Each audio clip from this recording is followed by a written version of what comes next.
J.V. Stalin. Comments. September 27, 1917. Source: Works, Volume 3, March to October, 1917.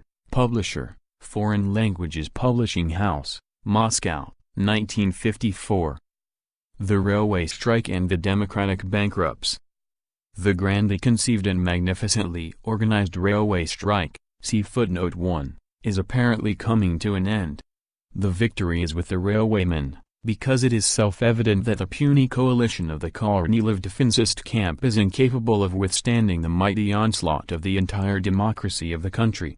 It is now clear to all that the strike was instigated not by the malicious intent of the railwaymen, but by the anti-revolutionary policy of the Directory. It is now clear to all that the strike was forced on the country not by the railwaymen's committees, but by the counter-revolutionary threats of Kerensky and Nikitin. It is now clear to all that the failure of the strike would have led to the certain militarization of the railways and the consolidation of the power of the imperialist bourgeoisie. The railwaymen were right in retorting to the despicable calumnies of Kerensky and Nikitin with the damning accusation: "It is not we, citizens Kerensky and Nikitin, who have betrayed the country, but you who have betrayed your ideals, and the provisional government which has betrayed its promises. This time no words or threats can stop us." All this, we repeat, is clear and generally known. Yet, it appears, there are men calling themselves Democrats who nevertheless think it permissible at this grave moment to throw stones at the railwaymen, not realizing, or not desiring to realize, that they are thereby bringing grist to the mill of the cannibals of Rek and Novovremya. We are referring to the Menshevik Rabukaya Gazeta. Accusing the strike leaders of having bent to the forces of chaos and declaring the strike, the paper menacingly declares: "The democracy will not forgive the railwaymen's general staff for this. The interests of the whole country, of the entire democracy, cannot be staked so lightly." Rabukaya Gazeta, number 170. It is incredible, but a fact. A shabby sheet, which has not a trace of democracy in it, considers itself entitled to hurl threats at the genuine democracy, the toilers of the railways. The democracy will not forgive.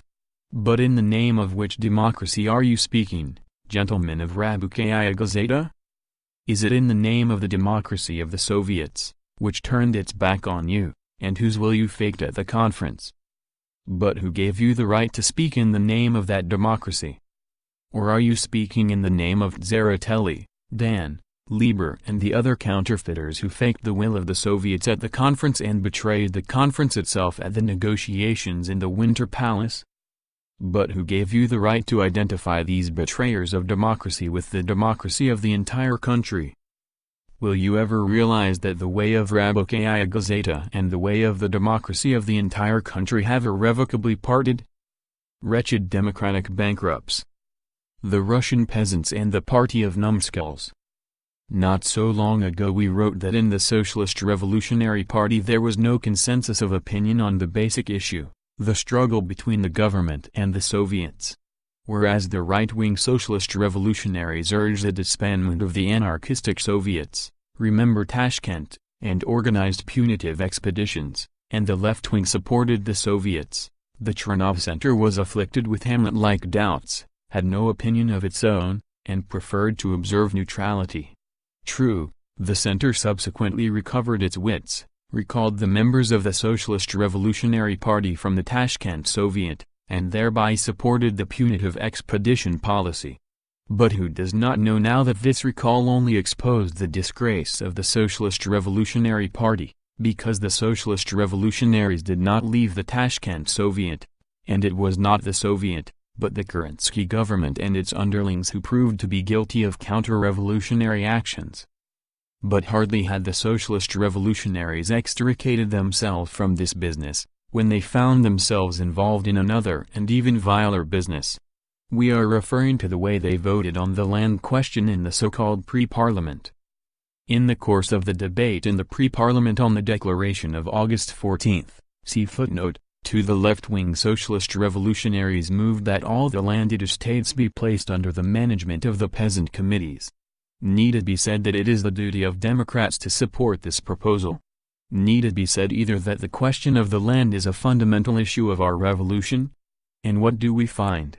Whereas the Bolsheviks and the left-wing socialist revolutionaries propose that the land should be transferred to the peasants, and the right-wing socialist revolutionaries and libertinists, see footnote 3, opposed this proposal, the Chernov Center again proved to be without its own opinion and abstained from voting. Chernov, the Muzik minister, did not venture to come out in support of the transfer of the landed estates to the peasants, leaving the question to be decided by the fakers of the will of the peasants. At a critical moment of the Russian Revolution, the Socialist Revolutionary Party, the party of agrarian revolution and integral socialism, proved to have no definite opinion on the fundamental question of the peasants. Verily, a party of prating numbskulls. Poor Russian peasants. Rabicki put number 21, September 27, 1917. Notes. 1. The railway strike lasted from September 24 to 26, 1917.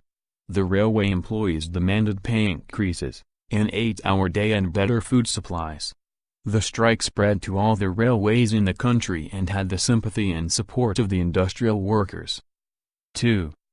The Declaration of August 14 was announced as the program of the so-called revolutionary democracy by Chkhides at the Moscow Conference of State on behalf of the Socialist Revolutionary and Menshevik majorities in the Central Executive Committee of the Soviets of Workers and Soldiers Deputies, the Executive Committee of the All-Russian Soviet of Peasants Deputies and other organizations.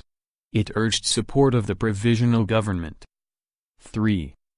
Libertinists, or Libertins, the contemptuous nickname for the Menshevik leaders Liber and Dan and their followers coined by the poet Demyan Bedny in a skit printed in the Moscow Bolshevik paper Sotsial Democrat, number 141, August 25, 1917, entitled Libertin. The nickname clung. End of comments. By J. V. Stalin.